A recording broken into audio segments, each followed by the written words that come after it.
आपण आता बघणार आहोत महाराष्ट्रातील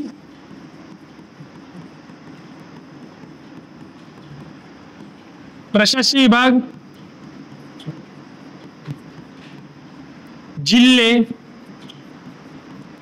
व तालुके. आता बघा महाराष्ट्रात एकूण प्रशासकीय विभाग किती आहेत? 6. मग आपण एक ट्रिक्स लक्षात घेतो. ते ट्रिक्स महाराष्ट्रामध्ये गाजलेली आहे, सर्वांना माहिती आहे. ते ट्रिक्स आपण बघूया. क्षेत्रफळाने उतरता क्रम आपण जर बघितलं तर एक ट्रिक्स आहे. त्या ट्रिक्स बघा. औ ना उ ना अ केले. ठीक आहे, आलं लक्षात. आता औ म्हणजे औरंगाबाद, म्हणजे आताचा छत्रपती संभाजीनगर प्रशासकीय विभाग. ना म्हणजे नाशिक प्रशासकीय विभाग. पु म्हणजे पुणे प्रशासकीय विभाग. ना म्हणजे नागपूर प्रशासकीय विभाग. अ म्हणजे अमरावती प्रशासकीय विभाग. आणि क म्हणजे कोकण प्रशासकीय विभाग. ठीक आहे, हे आपण लक्षात घेतो. ठीक आहे, हे झाले प्रशासकीय विभाग. ओके, हे प्रशासकीय विभाग.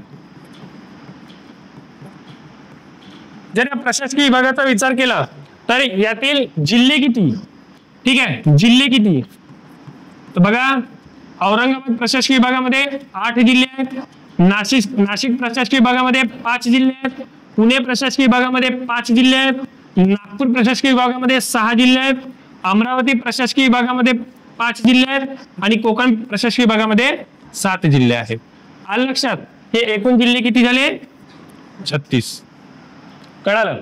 आता ह्या प्रशासकीय विभागामध्ये एकूण तालुके किती? तर ते तालुके आपण बघूया.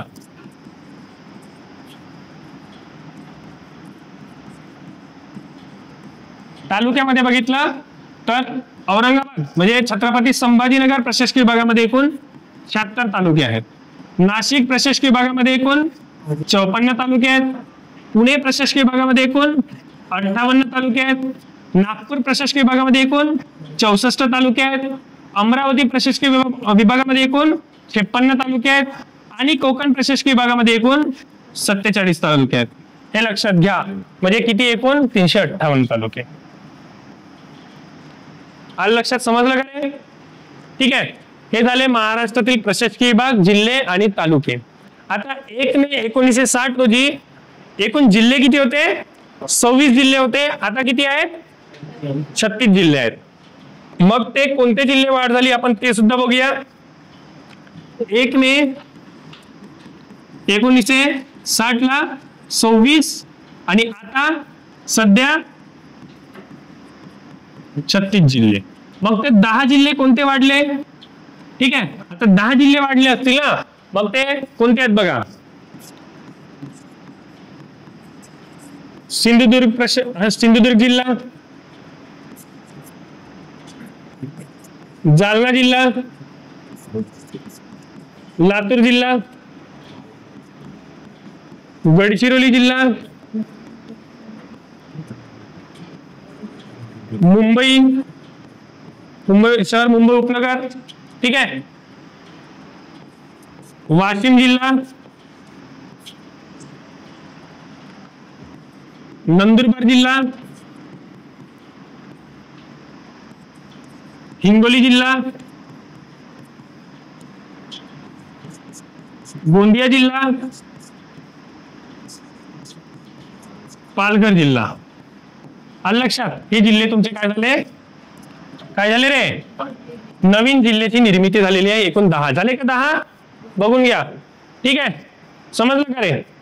आता कोणत्या जिल्ह्यातून निर्माण झाले हे जिल्हे हे सुद्धा विचारू शकते आयोग. कोणत्या जिल्ह्यातून नवीन जिल्ह्यांची निर्मिती झाली तर ते आपण बघू. आता बघा, रत्नागिरी जिल्ह्यातून सिंधुदुर्गची निर्मिती झाली. ठीक आहे, औरंगाबाद जिल्ह्यातून म्हणजे छत्रपती संभाजीनगर जिल्ह्यातून जालना जिल्ह्याची निर्मिती झाली. ठीक आहे, त्याच्यानंतर धाराशिव जिल्ह्यातून म्हणजेच उस्मानाबाद जिल्ह्यातून लातूरची निर्मिती झाली. ठीक आहे. त्याच्यानंतर चंद्रपूर जिल्ह्यातून गडचिरोलीची निर्मिती झाली. ठीक आहे. चंद्रपूर जिल्ह्यातून गडचिरोलीची निर्मिती झाली.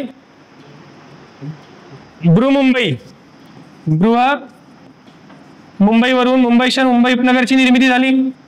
ठीक आहे. अकोलावरून वाशिमची निर्मिती झाली. धुळेवरून नंदुरबारची निर्मिती झाली. परभणीवरून हिंगोलीची निर्मिती झाली. भंडारावरून गोंदियाची निर्मिती झाली आणि ठाण्यावरून पालघरची निर्मिती झाली. अरे कळालं का?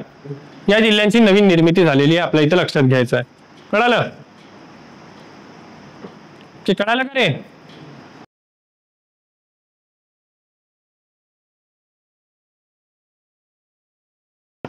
हा, आता बघा हे जिल्हे कधी निर्माण झाले, कोणत्या दिवशी निर्माण झाले, कोणत्या वर्षी निर्माण झाले, हे सुद्धा खूप महत्वाचं असतं. ते सुद्धा आयोग विचारत असतो. ते आपण बघूया की सिंधुदुर्ग आणि जालना 1 मे 1981 ला.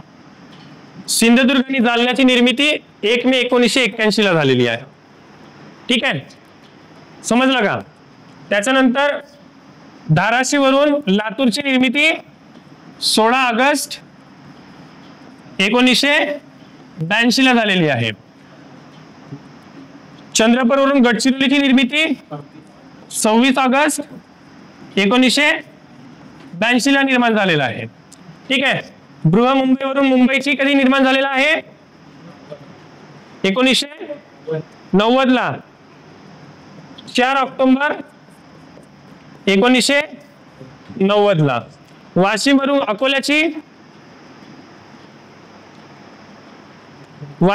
अकोला आणि नंदुरबारवरून धुळे. वाशिमवरून अकोला आणि नंदुरबारवरून धुळे 1 जुलै 1998. ठीक आहे. आणि तेच धुळेवरून नंदुरबारची निर्मिती 1 जुलै 1998. परभणीवरून हिंगोली आणि भंडारावरून गोंदिया हे 2 जिल्ह्याची निर्मिती 1 मे 1999 ला झालेली आहे. 1 मे 1999 ला झालेली आहे. ठीक आहे. आणि पालघरची निर्मिती कधी झालेली आहे? पालघरची निर्मिती झालेली आहे 1 ऑगस्ट 2014 ला. समजलं? हे 10 जिल्ह्यांची निर्मिती नवीन झालेली आहे. आधी किती होते? 26 होते. आता किती आहे? 36 आहेत. आलं लक्षात? आधी तालुके किती होते? 229. आता किती आहे? 358.